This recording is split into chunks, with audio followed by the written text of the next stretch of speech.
My ex-wife, she just completely wrecked my life, all for a buck. You should give me everything, she snarled at me during the divorce. I didn't even argue, just kind of let the whole thing run its course.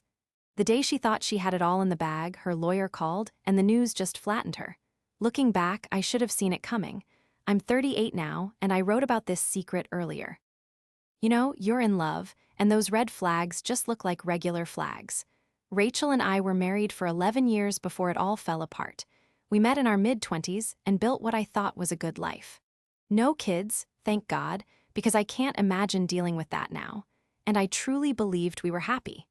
The first weird thing was Rachel started staying out later and later with her work buddies.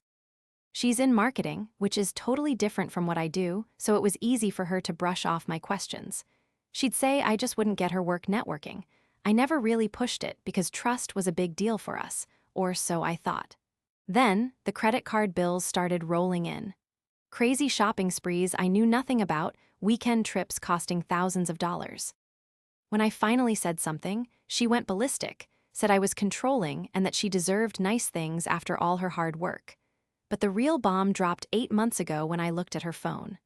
I know, it's a crappy thing to do, but when your wife starts hiding her phone every time you walk into the room, something's definitely up. Turns out it wasn't just secret spending. I'd been finding out about my wife's affair with her boss, Theo, for over a year. When I finally called her out on it, I figured she'd deny it, cry, maybe even feel bad. Nope. She was ice cold, just totally unfazed. So what? She said, barely even looking up from her phone.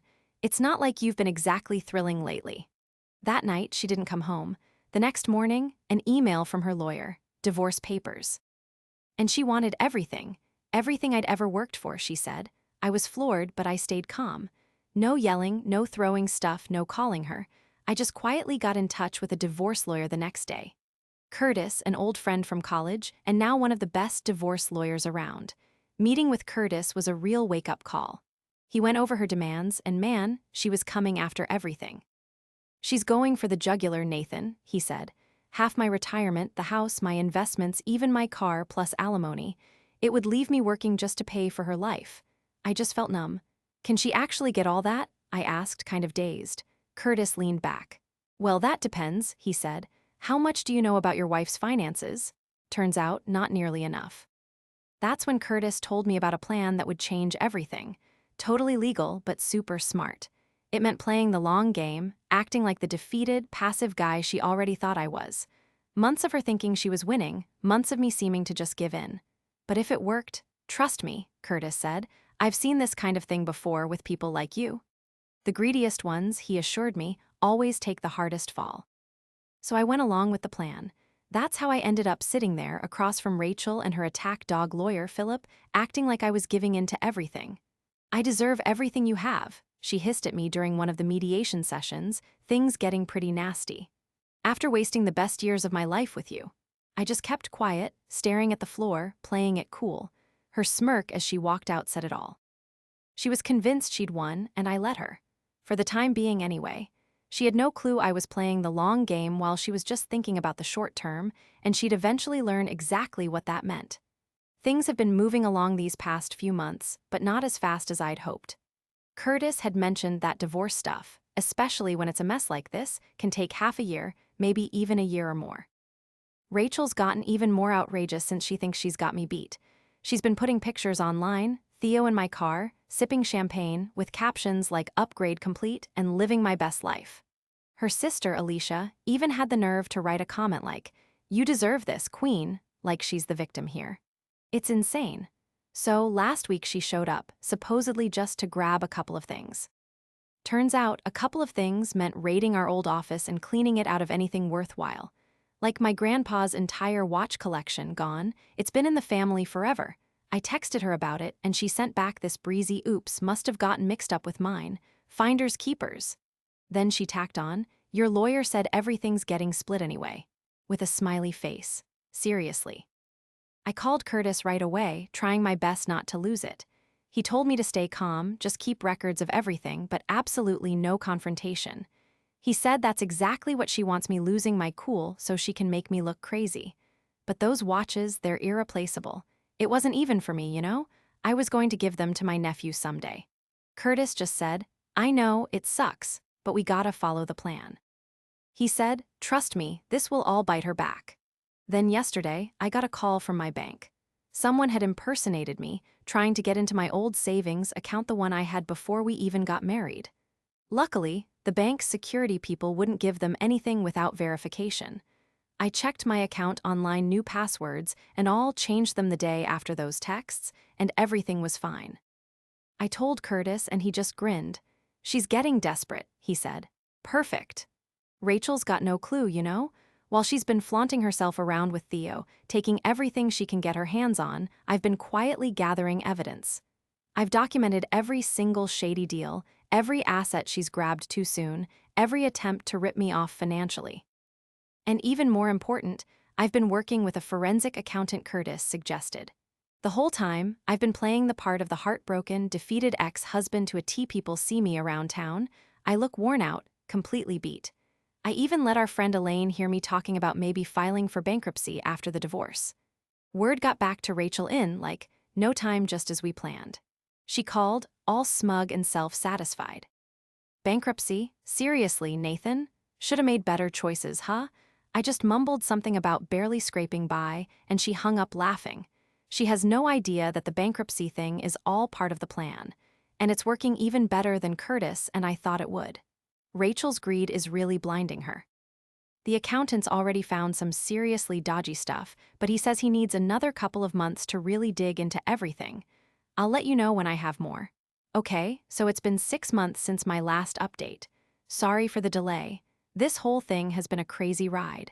And the legal stuff? It's moving slower than molasses, just like Curtis said it would. Things have gotten even worse with Rachel. She's gotten even more entitled, if you can believe it. Now, she's trying to grab stuff in the divorce that wasn't even part of it in the beginning. Like my late mom's jewelry, which was supposed to go to me, according to the will. Her lawyer, Philip, actually had the nerve to say that it was marital property because it was in our safe at home. I can't believe it. The most recent low blow. Rachel somehow got my company's receptionist, who she knew from college, to send an email to HR. It looked like it was from me, asking for paperwork to change my retirement contributions. Luckily, my HR director called me directly to check before doing anything. When I told Curtis about what she tried, he just nodded and added it to his ever-growing file. "She's hanging herself with her own rope," he said. Curtis, the forensic accountant, has been working his butt off, going through 5 years of our financial stuff. It's been brutal, but he found something really messed up. Little, constant transfers from our joint accounts to a private one that I didn't even know about. At first glance, they looked like normal expenses.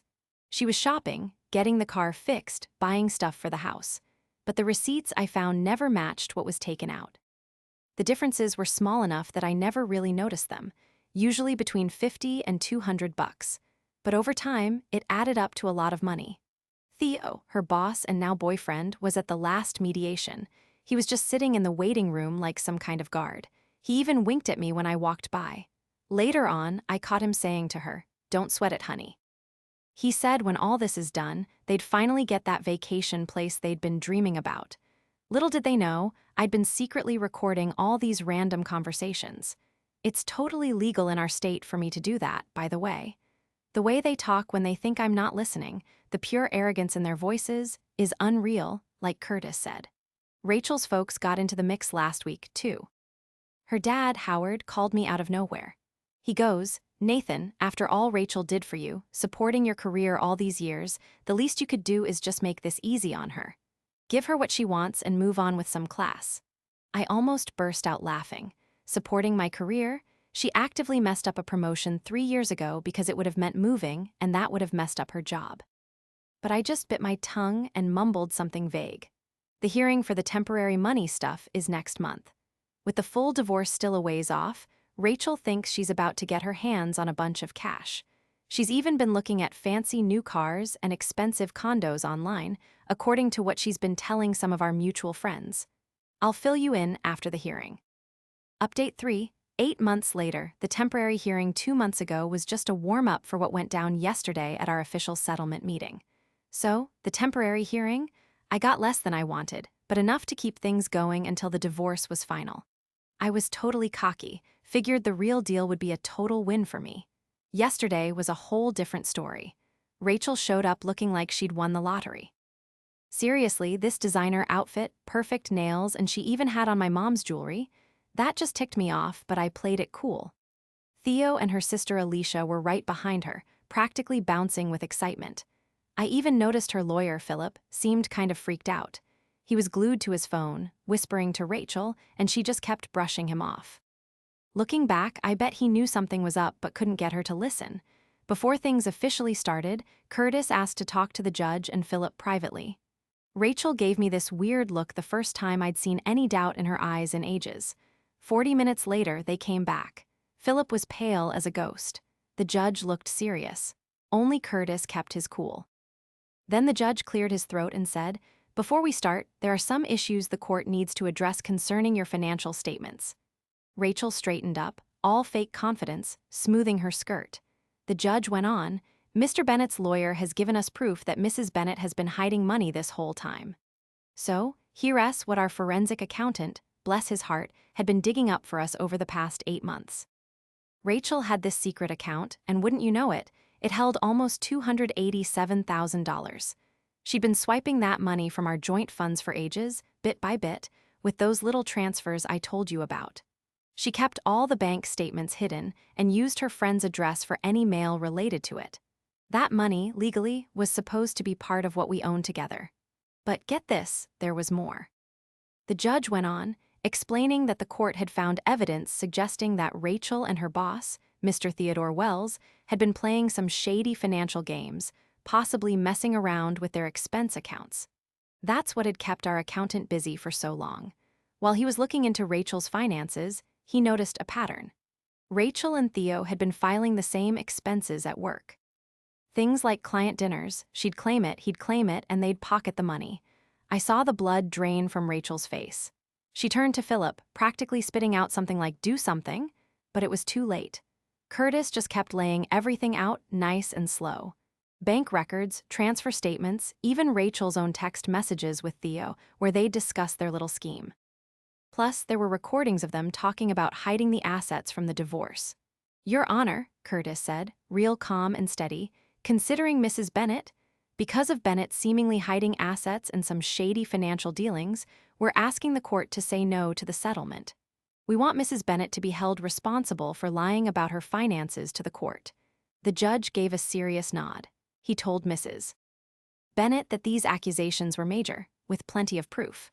Her lawyer would get a chance to reply, but he was postponing this hearing while he looked over everything more carefully. The current temporary agreements would stay in place, but no final settlement would be approved until everything was cleared up.